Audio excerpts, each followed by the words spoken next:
अस्सलाम वालेकुम viewers, welcome to exploring पढ़ना। तो आज का हमारा डिस्कशन का टॉपिक है प्रॉपर्टीज ऑफ रेस्पिरेटरी स्ट्रक्चर। ठीक है, तो respiratory structure are basically involve in the gaseous exchange. हमारी बॉडी में जो गैसेस का तबादला होता है उसमें ये रेस्पिरेटरी स्ट्रक्चर्स इन्वॉल्व होते हैं। ठीक है, तो हम बात करते हैं इन रेस्पिरेटरी स्ट्रक्चर्स के कुछ करेक्टरिस्टिक्स की।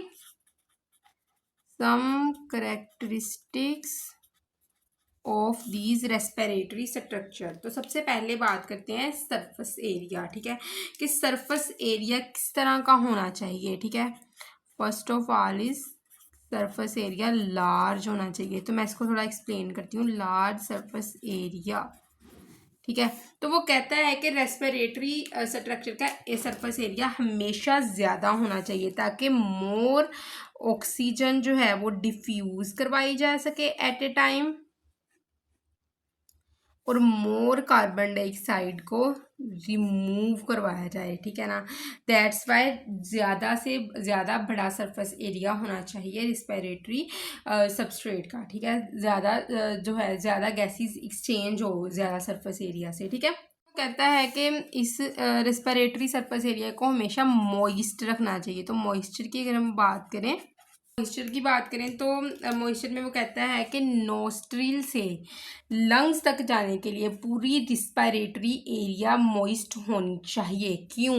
नोस्ट्रिल टू लंग्स, ठीक है, सारा सरफेस एरिया क्या होती है, ये मॉइस्ट होती है। ठीक है ना, तो क्यों होती है? ताकि एयर फ्रिक्शन को रिड्यूस्ड किया जा सके ऑर्गन्स की सरफेस के साथ। एयर्स के अंदर पार्टिकल्स होते हैं, एयर डिफरेंट सब्सटेंसेस से मिलकर बनी होती है, तो ये चांसेस होते हैं अगर इनके ऊपर जो है वो म्यूकस वगैरह की कवरिंग ना हो, मॉइस्चर कवरिंग ना हो, तो एयर के पार्टिकल्स की फ्रिक्शन हो सकती है इन ऑर्गन्स के साथ। तो there must be a protective moisture covering on these all organs so that the air friction can be reduced। ठीक है, उसके अलावा क्या कहते हैं कि ये ना एक फिल्म बना दी जाती है किसकी? म्यूकस की, इन ऑर्गन्स के ऊपर। ठीक है, ये सारे ऑर्गन नोस्ट्रिल से लेकर लंग्स तक जितने भी ऑर्गन हैं इनके ऊपर क्या होती है? Film of mucus. म्यूकस की एक फिल्म होती है जो कि इन ऑर्गन्स को प्रोटेक्ट करते हैं बैक्टीरिया या फिर वायरसेस से। ठीक है, तो ये फिल्म ऑफ म्यूकस क्या करती है? प्रोटेक्ट करती है ना ऑल ऑर्गन्स को फ्रॉम बैक्टीरिया एंड वायरसेस। ठीक है, बैक्टीरिया और वायरसेस से। तो बेसिकली म्यूकस एक डिफेंसिव लाइन है। ठीक है, एक डिफेंसिव लाइन है इन ऑर्गन्स के ऊपर। ठीक है, उसके बाद वो बात करता है, म्यूकस की बात कर ली उसने, अब वो बात करेगा थिन एपिथेलियम की।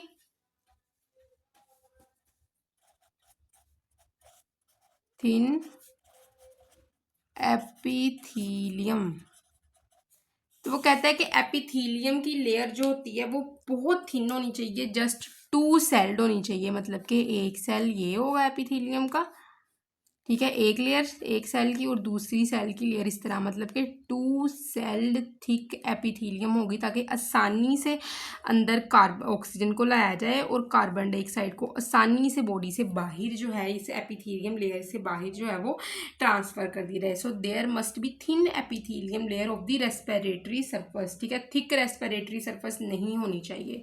क्लियर लगी समझ? अच्छा, उसके बाद वो बात करता है वेंटिलेशन की। वेंटिलेशन,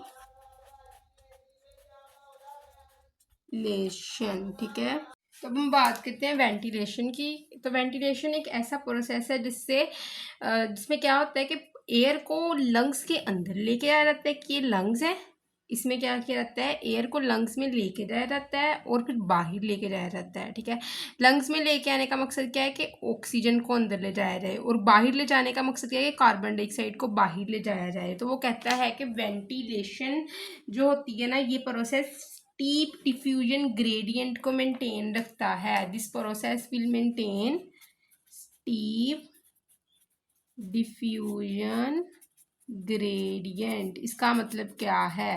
इसका मतलब है steep diffusion gradient mean difference in partial pressure. तो हम नेक्स्ट पेज पे देखते हैं इसको। इसका मतलब क्या है? Steep diffusion gradient, steep diffusion gradient, तो बेसिकली ये ग्रेडियंट क्या है? ये डिफरेंस है in partial pressure. Difference in partial pressure. जैसे कि ये हमारे लंग्स है ना, तो लंग्स में हमें पता है कि हमेशा हाई कंसंट्रेशन से लो कंसंट्रेशन की तरफ चीज़ जाती है। तो लंग्स के अंदर ऑक्सीजन की कंसंट्रेशन को लो रखा जाता है, कार्बन डाइऑक्साइड की कंसंट्रेशन को ज़्यादा रखा जाता है, ताकि बाहर से ऑक्सीजन अंदर आए, ठीक है।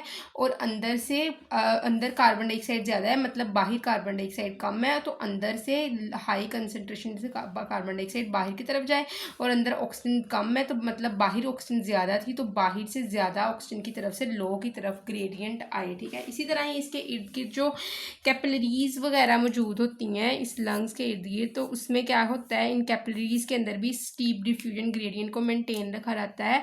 कैपिलरीज अपने अंदर ऑक्सीजन क्या करती हैं, कम करती हैं, कार्बन डाइऑक्साइड ज़्यादा होती है, जिसकी वजह से ऑक्सीजन इस लंग्स से कहाँ पे जाएगा, कैपिलरीज में जाएगा, और इसमें जो बाहर से ऑक्सीजन ज़्यादा आ गया था ये कैपिलरीज को मिल जाता है और इसके अंदर ऑक्सीजन ड्रॉप्स हो जाता है, ठीक है।